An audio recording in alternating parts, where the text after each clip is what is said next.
bukan butuh-butuh lagi, yang butuh banget sekali tuh. Kalau nggak ada es mah kelabakan.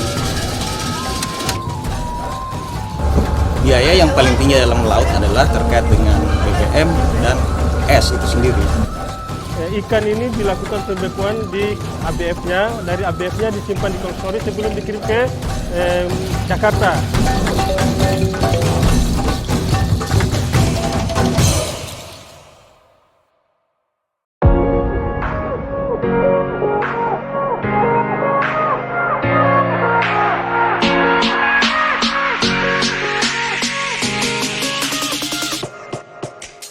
Ibu kota Provinsi Banten, Kota Serang, memiliki sejumlah bukti sejarah perkembangan agama Islam. Seperti Masjid Agung Banten ini, yang dibangun di tahun 1556 dengan bentuk atap bersusun yang unik, serta sebuah menara besar di depannya. Sekilas bentuk menara yang tinggi berwarna putih ini amatlah mirip dengan mercusuar yang kerap menjadi penanda kawasan pesisir pantai. Tak jauh dari Masjid Agung Banten di kawasan Banten Lama ini, memang terdapat sebuah pelabuhan yang bernama Pelabuhan Karangantu. Di zaman dahulu, pelabuhan ini merupakan pelabuhan kedua terbesar setelah Pelabuhan Sunda Kelapa di Jayakarta. Hutan mangrove dan jajaran perahu-perahu nelayan menjadi ciri khas Pelabuhan Karangantu yang terletak di Kecamatan Kasemen, Kota Serang. Dari puluhan kapal dan perahu nelayan berukuran besar dan kecil yang bersandar di dermaga Pelabuhan Karangantu mempertegas bukti bahwa sebagian warga berprofesi sebagai nelayan pencari ikan di samudera luas. Ya, untuk wilayah Karangantu memang sangat strategis sekali karena daerahnya daerah pesisir laut dan semua di situ rata-rata masyarakat atau penduduknya sebagai nelayan dan juga pantainya sudah sangat dekat sekali, jadi tidak jauh dari aliran laut. Guna mendukung kelancaran usaha nelayan saat melaut, kebutuhan es balok sangatlah penting. Kebutuhan es balok ini terpenuhi dengan adanya pabrik es yang difasilitasi oleh Direktorat Jenderal Perikanan dan Kelautan melalui Pelabuhan Perikanan Nusantara atau PPN Karangantu. Pabrik es balok khusus ikan yang mulai beroperasi tahun 1976 ini setiap hari mampu memproduksi ratusan balok es dengan hitungan berat 10 ton atau 10.000 kilogram. Balok es ini dijual seharga Rp18.000 per balok dengan berat 50 kilogram. Ya, bukan butuh-butuh lagi, yang butuh banget sekali tuh. Kalau nggak ada es mah kelabakan. Ya itu es itu ya kan itu membutuhkan kita menangkap ikan, kalau udah dapat kan supaya jangan busuk. Es balok khusus ikan merupakan kebutuhan mendasar bagi nelayan untuk menjaga mutu dan kesegaran ikan selama berada di tengah laut. Sama seperti kebutuhan akan bahan bakar minyak atau BBM untuk kapal, nelayan pun tak bisa melaut apabila es balok tidak tersedia dalam jumlah yang cukup. Namun kendala selalu ada. Pabrik es terkadang tak bisa mencukupi kebutuhan. Selain pabrik es tak bisa dipaksa bekerja ekstra, terkadang jumlah kebutuhan pun meningkat pada saat-saat tertentu yang disebut masa gelap bulan. Di masa ini, jumlah ikan yang bisa ditangkap meningkat, sehingga kebutuhan es balok untuk dibawa melaut pun lebih tinggi. Jika pabrik es sehari-hari bisa berproduksi 10 ton, di masa gelap bulan, kebutuhan es balok bisa mencapai 13 hingga 15 ton. Pada saat pasokan es balok lebih rendah daripada kebutuhan, maka yang terdampak tak hanya nelayan yang melaut, namun juga pedagang ikan yang membutuhkan es balok yang dicacah agar ikan terjual dalam keadaan segar. Kebutuhan es balok terkadang didapat dari pabrik es non-pemerintah. namanya orang jualan pasti ya ada habis dan ada enggak kan, tergantung suasana lagi rame atau enggak kan begitu. Cuman kita bisa menyiasatinya dengan memakai es, terutama ya es balok lah buat ikan kan. Sebelum adanya pabrik kita beli ke swasta. Nah, tapi setelah adanya pabrik es yang KKP Perikanan Karangantu disediakan, kita merasa terbantu ya. Harganya juga lumayan beda kan gitu sama swasta. Mungkin kalau di swasta bisa nyampe 30 sampai 25, kalau di pabrik itu bisa sampai 17-18. Keberadaan pabrik es balok milik pemerintah yang menjual dengan harga lebih murah dipastikan dapat membantu nelayan menekan biaya operasional atau pengeluaran saat melaut. Kondisi palka kapal tempat es balok tersimpan juga harus diperhatikan untuk menjaga agar es bisa bertahan beku lebih lama. Biaya yang paling tinggi dalam melaut adalah terkait dengan BBM dan es itu sendiri. Sehingga dengan harga es yang relatif lebih murah, tentunya kita berharap biaya produksi daripada nelayan kita melaut itu juga relatif lebih rendah. Sehingga kita harapkan juga nanti income yang bisa dibawa pulang itu lebih tinggi. Adapun terkait daripada lama daripada es ini bisa bertahan di tengah laut, ini sangat tergantung daripada kapasitas palka itu sendiri. Bagaimana sistem drainase palka itu sendiri. Sehingga semakin bagus sistem perpalkahan di kapal itu tentunya bisa lebih bertahan lebih lama. Keberadaan satu-satunya pabrik es milik pemerintah di Karangantu ini telah menjadi perhatian Dinas Pertanian Kota Serang yang membawahi bidang perikanan. Membangun dan memiliki pabrik es tambahan telah menjadi dambaan. Terlebih potensi perikanan di Karangantu cukup besar karena mampu memenuhi kebutuhan ikan segar di wilayah Kota Serang, Kabupaten Serang, Kota Cilegon, dan beberapa wilayah lainnya. Itu menolong ekonomi nelayan. Dan double itu. Biasanya ya nelayan kalau punya modal dia buat es juga kan gitu. Itu sangat dibutuhkan kan. Yang diharapkan juga meminta ya kalau ada tempatnya ya kita ada pemerintah KKP lah. Itu membangunkan pabrik es gitu. Yang di wilayah itu, tapi bukan untuk ke perusahaan aja, untuk masyarakat yang kecil. Perawatan berkala tetap dilakukan oleh petugas PPN Karangantu agar pabrik es satu-satunya ini bisa bekerja secara optimal, memenuhi kebutuhan nelayan dan pedagang ikan.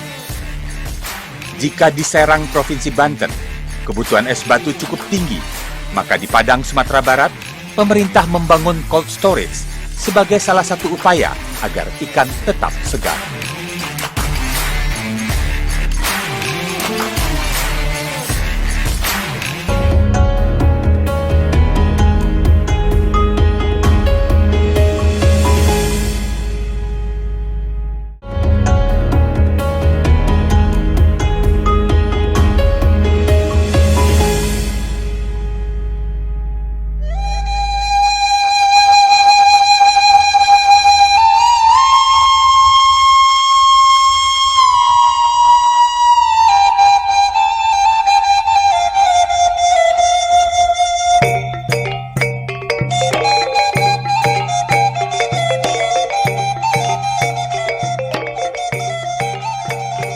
Garis pantai yang panjang adalah salah satu ciri khas Kota Padang, ibu kota Provinsi Sumatera Barat.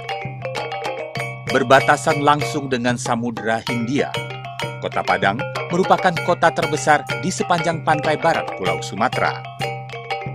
Tak salah bila Padang memiliki sejumlah pelabuhan untuk kapal-kapal berukuran besar dan kecil, kapal penumpang, kapal barang, maupun kapal-kapal nelayan. Padang tercatat sebagai salah satu dari 10 kota dengan tingkat konsumsi ikan tertinggi di tanah air. Tentu saja ikan-ikan segar yang dikonsumsi adalah hasil tangkap sekitar 7.000 nelayan yang sehari-hari mencari penghasilan di laut lepas.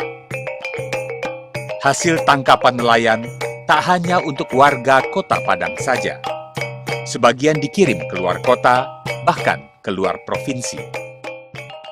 Ikan tongkol, sarai, geriga, cumi. Itu dibawa kemana ikannya, Pak? Lokal aja sekitar Kota Padang.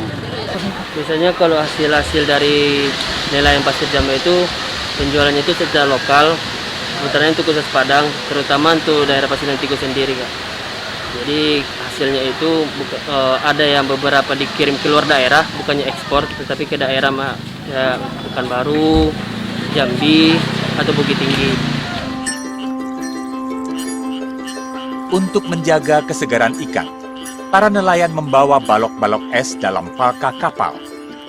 Ikan-ikan yang ditangkap di tengah laut disimpan dalam palka penuh es tersebut dan dibawa kembali ke darat dalam keadaan segar.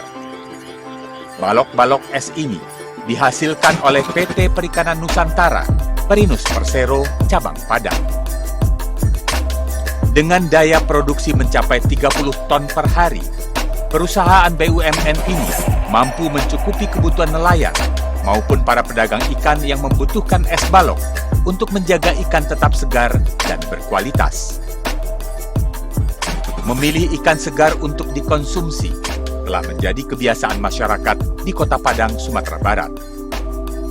Ikan hasil tangkapan nelayan diterima oleh para pedagang dan langsung dijual di tepi pantai. Sebagian ada yang dijual kembali di pasar, tempat pelelangan ikan, ataupun didistribusikan ke daerah lain. Tak banyak yang singgah di cold storage untuk dibekukan. Karena sebagian besar hasil ikan Sumatera Barat itu lebih banyak dijual segar ketimbang dijual beku. Kalau di cold storage itu namanya kan ikan yang sudah beku. Nah, sedangkan permintaan ikan di Sumatera Barat yang cukup tinggi, jadi dia dapat ikan hari ini, simpan di dalam es saja di Faber, itu 2 hari mereka sudah kirim ke Dumai untuk ekspor ke Malaysia. Nah, begitu juga untuk dikirim ke beberapa provinsi tetangga.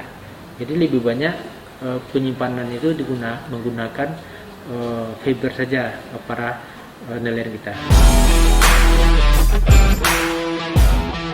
Akhir tahun 2019, sebuah cold storage mulai dioperasikan di Pelabuhan Perikanan Samudra PPS Bungus di bagian selatan Kota Padang. Cold storage atau gudang pendingin ini memiliki kapasitas penampungan ikan sebanyak 100 ton.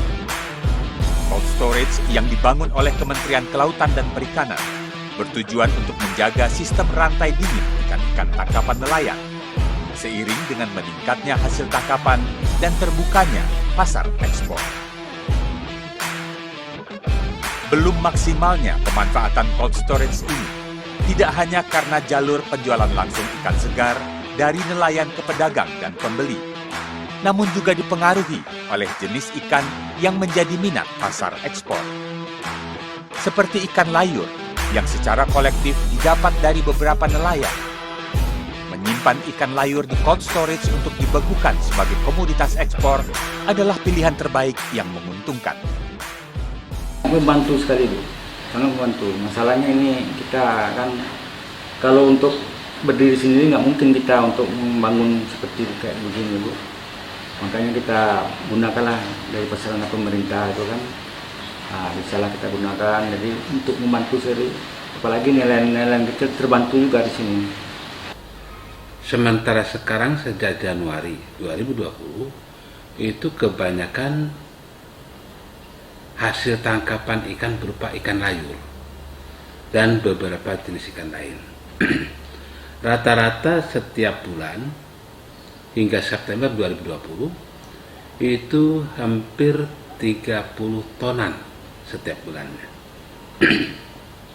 Dan setelah di cold storage, mereka loading dibawa ke Jakarta untuk diekspor lewat Muara Baru Jakarta.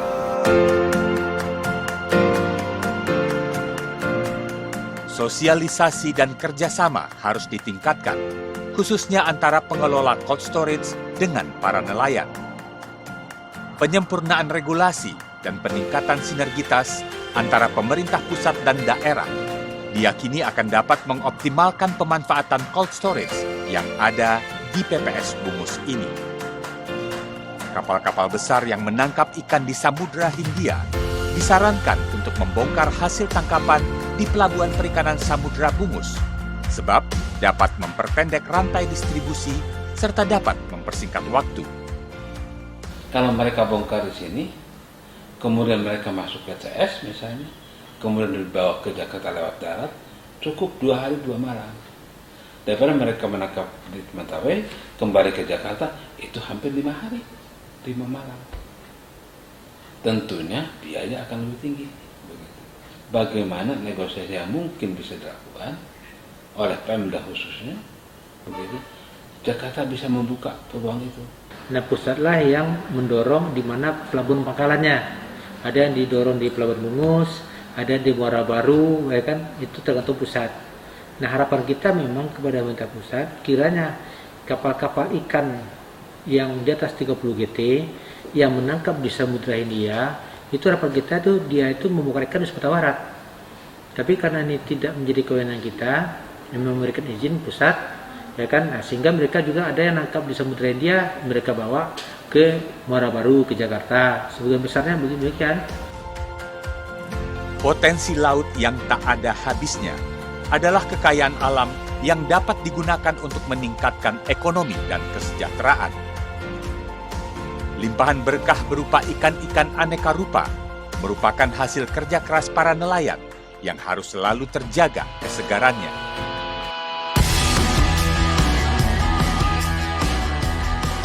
Untuk menerapkan sistem rantai dingin yang menjaga ikan tetap segar dari hulu sampai ke hilir, tergambar dalam pembenahan Pasar Ikan Muara Baru, Jakarta, yang menerapkan konsep one-stop shopping produk perikanan.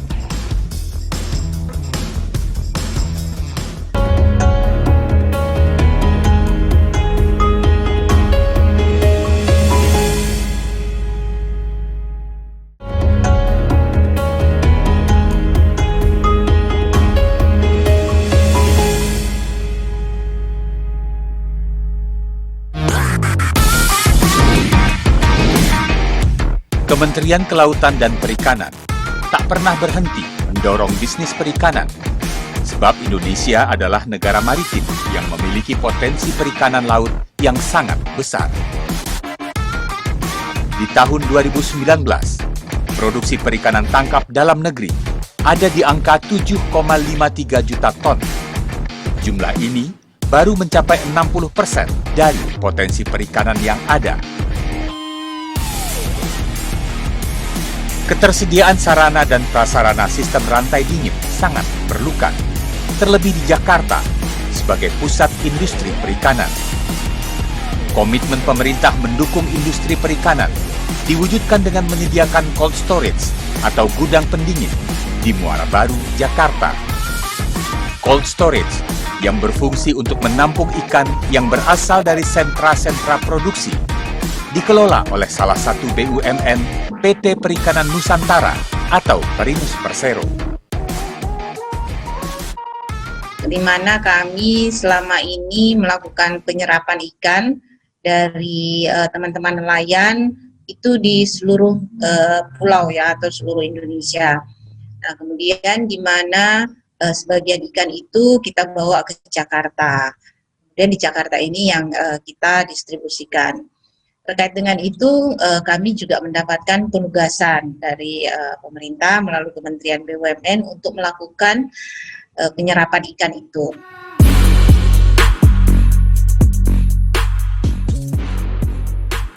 Meningkatnya hasil produksi yang beriringan dengan bertambahnya permintaan ikan segar, baik untuk konsumsi lokal maupun industri, harus sejalan dengan upaya mempertahankan kualitas ikan. Penanganan dan penempatan ikan secara higienis merupakan syarat utama menjaga ikan dari kemunduran mutu. Beragam jenis ikan hasil tangkapan nelayan harus secepat mungkin disimpan dalam ruang pendingin kapal untuk selanjutnya dikirim ke gudang pendingin cold storage Muara Baru. Mobil berpendingin juga tersedia untuk menjaga sistem rantai dingin ikan-ikan laut ini.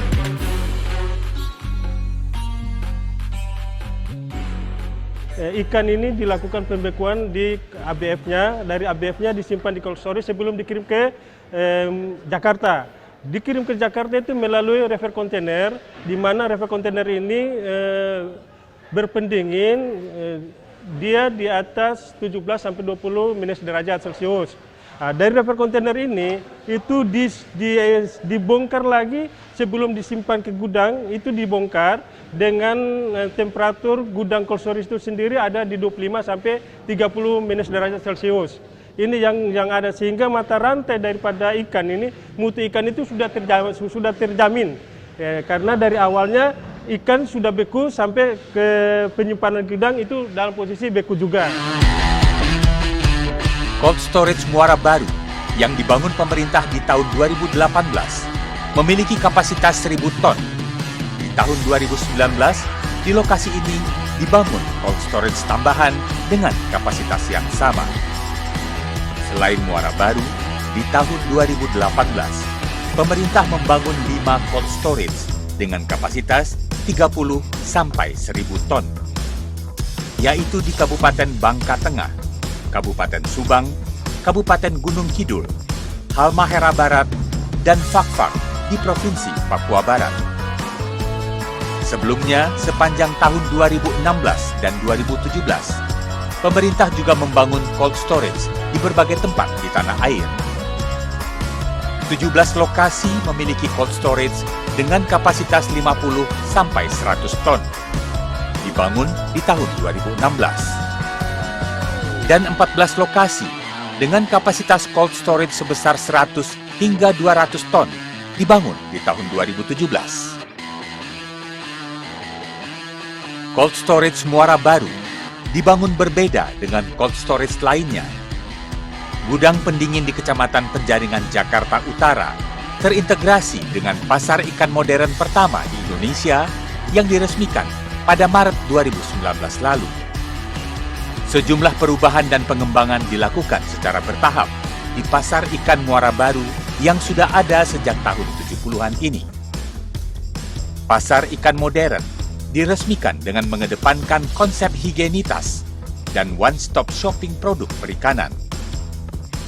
Dikelola oleh BUMN Perum Perindo, Perikanan Indonesia, pasar ikan modern Muara Baru harus terjaga untuk tetap bersih, nyaman, dan terjamin. Selain ikan-ikan dibeli untuk dijual kembali oleh pedagang-pedagang retail, di tempat ini, masyarakat bisa menikmati ikan segar yang siap masak dan siap santap. Di lapak-lapak ini, pedagang-pedagang ini bisa menjual kepada customer. Dan kemudian pelanggan, baik retail, itu bisa datang kemari, membeli ikannya itu, kemudian dan langsung bisa memasaknya di atas. Di atas itu kita ada food court, yang dimana pelanggan bisa langsung makan di tempat. Jadi ikannya itu masih fresh, masih segar, dan dimakannya langsung, hangat-hangat.